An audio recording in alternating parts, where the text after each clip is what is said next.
We got Steve Kerr. We got Steve. Where do you want to go, Shasky? Where do you want to go here? We want to go Niners. We're going to go to San Jose. Where do you want to go?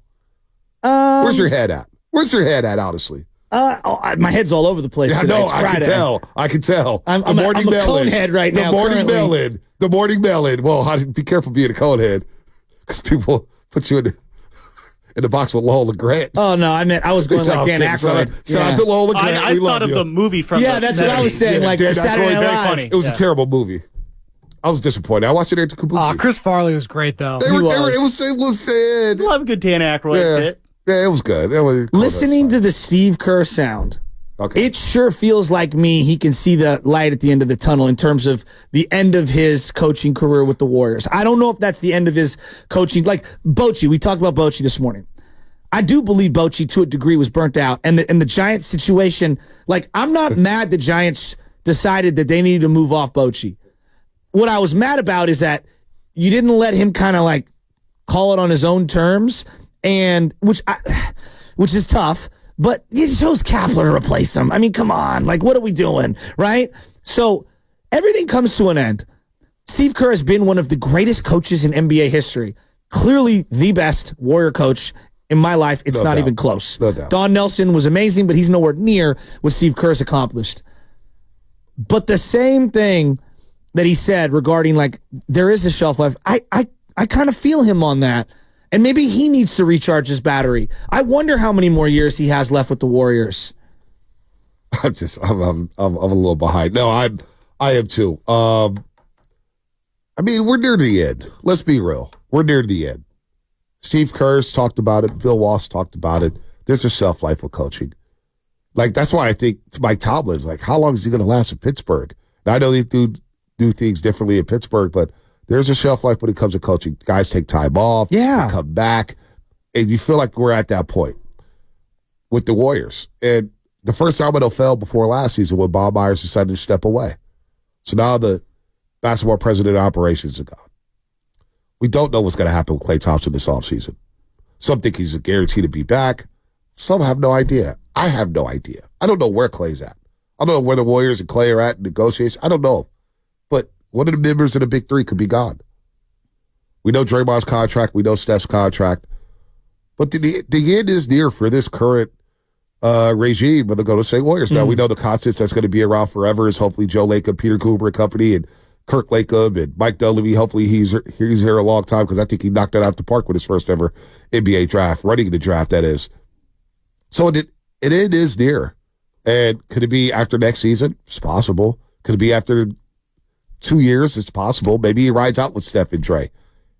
It is possible. But when you start to hear that stuff, you're like, damn, we're not talking championships no more. We're not talking about, playing in June. We're just discussing, just trying to end on a good note. It saddens me a little bit because Steve Kerr's been, for him to say, I love the Bay. I'm about the Bay. I am the Bay. And he has embraced the Bay Area. It's a little sad. Sad. It does. Maybe I'm getting older and I'm a dad now. I'm a girl dad. I'm watching Disney movies, but Steve Kerr's going to be gone soon. Curry's going to be gone soon. What are the Warriors going to be after this? Do you think that Curry would still be on the Warriors and Steve would not be coaching? Could you envision that? Boy, I can't. It had that Mike D'Antoni feel with the LA Lakers, right? Kobe. Just didn't feel right.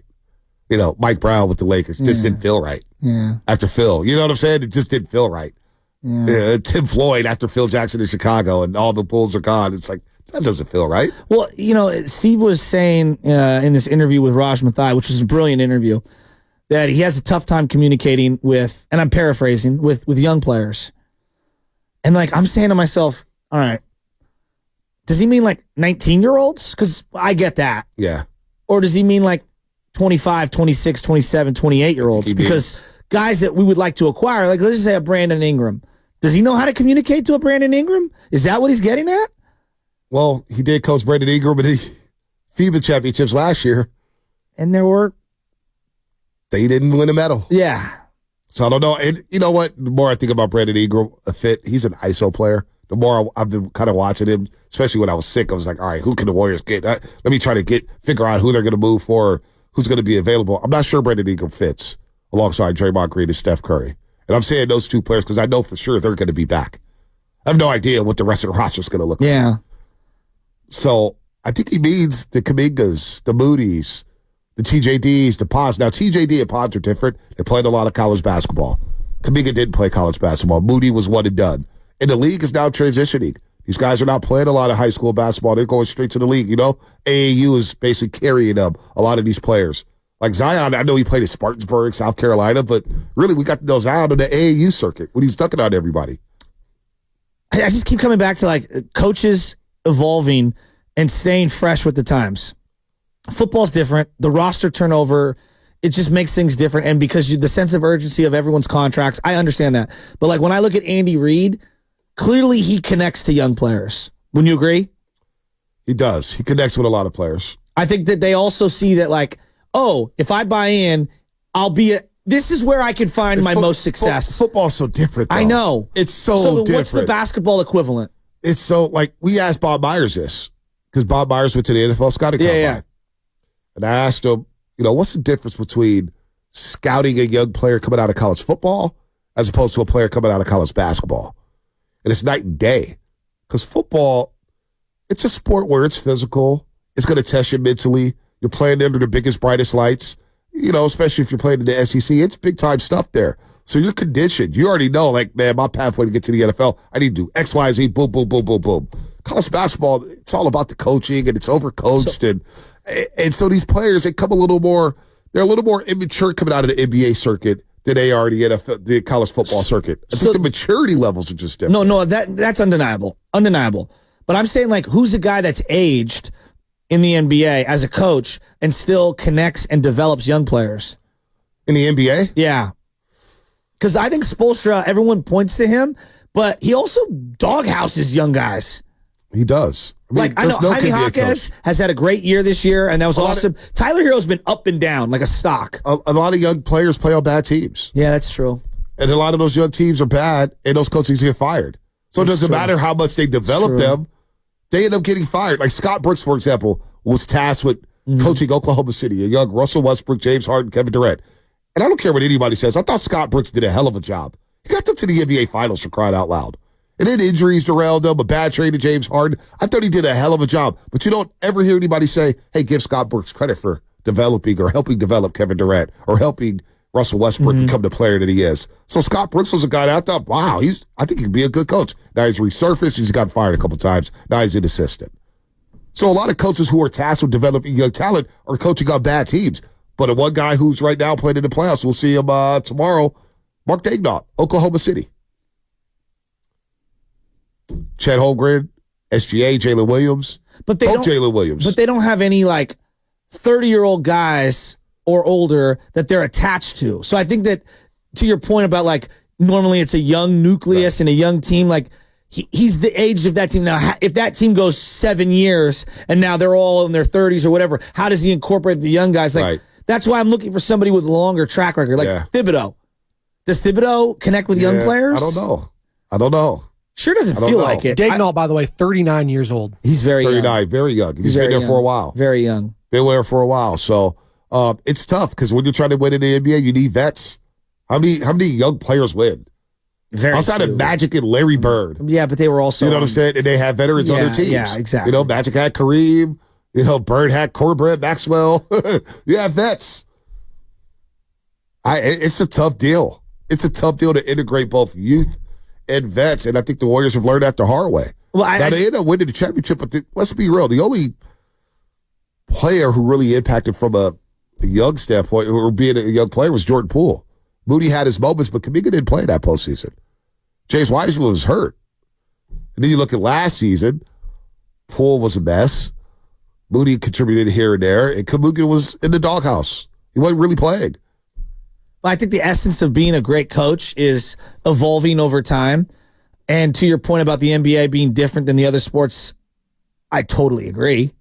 Totally agree. But there are certain guys who find a way to maximize their roster and connect with people over, even though they're older. Like, so for example, Ron Washington has always been a guy, and he's been a head manager, and he's also been like a bench guy. He's more of a bench guy, but he's been a guy that always has connected with younger players. Yep. And because they see him as the path to development and sustainability in the league, I can't think of many NBA coaches that are considered like fountain of youth.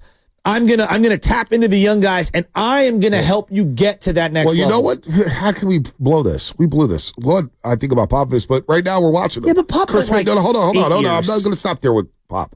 You don't like Pop, I get it. No, Chris but he Chris did Fitch. He went Hold 8 years without developing a young player. But hold on, Chris Fitch. Chris Fitch is doing it right now. That's a good call. Chris Fitch is doing it right now. That's They a make good the call. trade for Mike Conley Jr. That's a good call. And they make the trade for Rudy Gobert. And if you got veterans on that team, you got young Anthony Edwards and Karl Anthony Towns. What was our opinion of Karl Anthony Towns before Chris Fitch came aboard? That's a good point. I mean, seriously.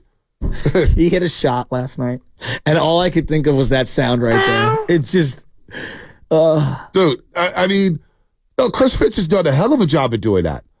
that's a good one. No, that's a good one. Trying to think, Mike Malone. When did he come aboard? Denver was pretty young when Mike Malone came aboard. I feel like they all kind of came of age. They came together. They bring in Aaron Gordon. He gets a lot of credit for what he's done with Aaron Gordon, though, to get him to buy in. You got to give him dope. You got to give him and credit for that. Brown is like the one young guy that they're or on the team currently that they're playing. Playing really well. It just to me like Kerr admitting that out loud. On one end, I appreciate the candor. On the other end, it's like, how do you fix that? And how as a team builder, if you're building this team, we got to get younger. We got to get younger. If my top dog has a difficult time, getting everyone to fall in line behind him, knowing that makes it very difficult to try to youthen up this roster. Well, you already have a lot of youth. The problem is find another secondary scorer, whether it's older or younger. Like the problem with the Warriors is, do you want to get older? I'm looking at these teams in the playoffs left. I don't know if being older is a recipe for success. So you got to find somebody who's close to their prime or about to enter their prime. Like getting Andrew Wiggins when they did, I think was perfect, right? Who's the next Andrew Wiggins they can go get?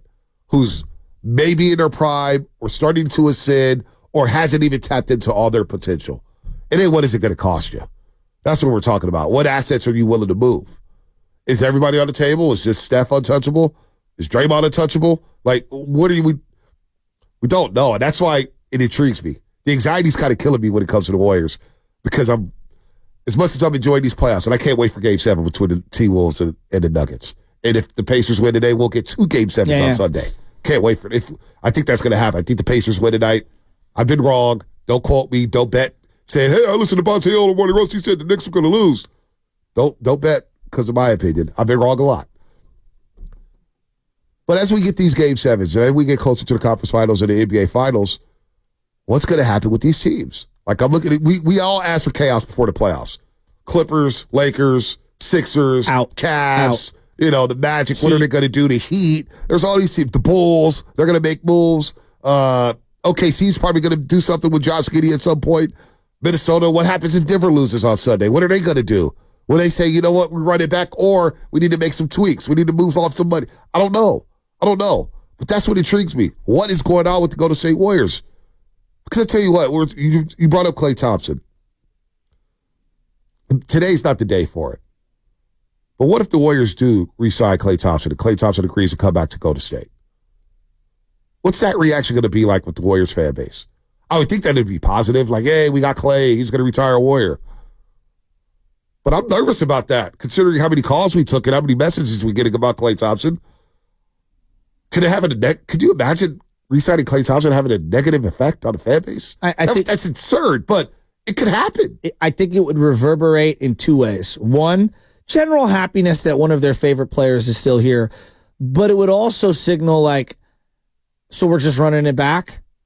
And I think on the heels of what the Giants have done the last decade in terms of sticking with the old guys and running it back, like I feel like a lot of the Warrior projections about what to do with the team are based off of what we just saw with the San Francisco Giants, which is do not be them. And the Warriors know that. The front office, the executives with the Warriors know that. They know what's going on with the Giants. They see firsthand, it's like, boy, we don't want to become them. But the other part of this is when you have your head coach admitting that he has a tough time playing younger guys and Clay comes back, now my head says, well, no, he's just going to start him and they're going to play him the usual minutes and they're going to keep doing the same things. And so what's the point of getting younger players that might play when you're just going to go back to pecking order and hierarchy and those who you relate to? So I guess what I'm saying is it would be very complicated, but most fans would be confused because that wasn't good enough. Yeah, it wasn't good enough. And if you're not going to budge off of your opinions, then what gives? Yeah. Right? And so I come back to this. I look at what the Padres have done, and the Padres aren't winning, but their ownership said, and I read an article yesterday from the LA Times about why they've been so successful financially. They've acknowledged winning is a part of what makes people want to be a part of a team. Right. Coolness is more important, right? Coolness is more important, and the hope and the things that stick, because this is entertainment. Yep. And I think that the average Warrior consumer is entertained by the big three, but they also want to be entertained with something new. Yeah. And so it's very complicated. And I think the Warriors, Peter Guber and Lacob have acknowledged over and over and over and over again, we know the entertainment factor is as important as the winning factor. No doubt. And if you're not entertaining and you're boring me with the same thing that I know has a shelf life and I know has a ceiling of the 6, 7, 8 seed and isn't going to advance, that's not necessarily entertaining enough to draw people in to make the kind of money that we need to support the infrastructure of a salary cap sport where the luxury tax bill is going to be that high. Yeah. It's a good point. So with that said, what do you do? That's you know what I'm saying? All that said, what do you do? Bonte, it all sounds good, right? Because I'm here. Bonte, They've all said it. They've all said it. This we is all the predicament they're in. We all see it. It feels like this. We all see it with the Giants. It's damned if you do, damned if you don't. That's what it feels like. Right. You see with the Giants. The entertainment value. Willard just went on a rant. Can we play that rant? Do we have that rant? Because I didn't hear it live. But apparently he went on a rant about the Giants. We don't have to play the entire thing. If it's too long, we don't have to do it. Don't worry about it, fellas. But he's talking about how he can't bring his kids there. There's no entertainment value. And it's this has been the way for the last few years with the Giants. Now the Warriors, they're holding on to Steph Curry. And then on the other side, you got Jonathan Kuminga. But Jonathan Kuminga is maybe one of your most valuable trade chips. That's what I'm saying. It's one of the few things that can net you back something. To try to get better. Exactly. But do you get better by trying to trade Jonathan Kuminga? Because personally, I don't want to trade Kuminga. I don't. But I understand where Kuminga's at in his progression as an NBA player. Is he quite ready to be the third wheel on the championship team? I don't know about that. When we're talking about third wheels, you look at the Nuggets, Murray, Jokic, Aaron Gordon at third wheel, or Michael Porter Jr. I was going to say, Michael Porter Jr. might be the leading scorer on, what, a half dozen teams? Oh, he's kind of a spot-up shooter. I'm not saying he'd be a winning player. But he's a baller. Yeah. He's a baller. On a lot of teams, he's a 20-point-a-night guy. And you got Aaron Gordon there who's doing all the things for the Denver Nuggets, rebounding, defending at a high level, putting attack, running the offense, orchestrating the offense in the half court. It's been a great adjustment by Mike Malone when they went on that 3-game winning streak. Let Aaron Gordon set up the half court offense and then get Jokic down to the block. So is Kuminga ready to be that fourth option on a championship team, a third option? I don't know. But I know he's a good player. And I don't want to give up. He's only 22 years old. But if we want championships, we want to raise banners. What do we do? Hey, I don't know. This is an enigma, man. And we just saw it with the Giants. And the Giants decided, you know what? Let's bring the Brandons back. We'll run it back. We'll bring back the band. So, now, they did let Bumgarner know. They give the Giants. Farhan did say, Bumgarner, you can walk. And that turned out, we don't give Farhan enough credit for that one. Turned out to be a great move. Bumgarner's still on the street. For sure. He's in North Carolina playing with his cows. But if we want to play, I agree with you on that. I agree. That was a really good decision. But if we want to also play that game, it's then you let Gosman go. You know, you signed a lot of one-year deals with these starting pitchers. I just said one move. I'm just talking about that core. No, you're right. We're not married to Gosman. No. We were not married to Gosman. Not even close. We're talking about players we're married. Yeah. Bumgarner, Brandons, all that stuff, Bochy. We're married to them. Yes. We love them. They're in, they're part of our community. Kuminga. We love Kuminga. He's been here now for over 3 years. He's got